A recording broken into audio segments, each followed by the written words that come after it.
रायजो सरकारा गोदान एसअपि फोसावदों। फोसावजानाय गोदान एसअपिनि बायदियै मोनाबिलिनि 6 रिंगानिफ्राय खानानै फुंनि 5 रिंगासिम कारफिउनि गोहोमा गोग्लैगोन। लोगोसे मोनाबिलिनि 5 रिंगासिम गासैबो फसंथानफोरखौ बेखेवनो हागोन। बे एसअपिआ मंगलबारनिफ्राय गोहोमाव गोग्लैगोन। धेमाजि जिल्लानि सिला फोथारनि अखाजानाव गंसे लाखिनानै दोननाय ट्राकआव गंसे मटर साइकेलआ सौग्रावहैनाय जाथायाव 2 सुबुंनि जिउ गोमायो।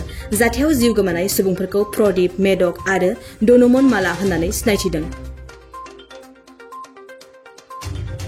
रङिया एसएसबिनि मोनसे हानजाया रङिया रेल स्टेशनाव सिग्रोमनाय हाबाफारि लानायनि गेजेरजों गुजरातनि कम्पानियाव खामानि मावनायनि मुङाव लांनाय उन्दै हिनजावसाफोरजों गासै 14 सुबुंफोरखौ बोखांनो हायो।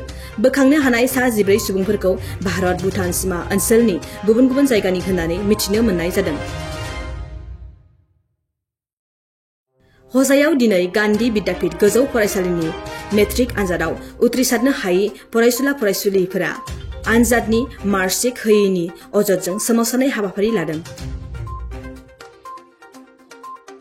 गसाइगाव महकुमानि पुलिस बिफाना 31 नं माहारियारि राजा लामायाव सिग्रोमनाय हाबाफारि लानायनि गेजेरजों गासै मोन 80निबो बांसिन होबथाजानाय आयेन बेरेखा मुलिजों लोगोसे 4 सुबुंफोरखौ हमनो हायो।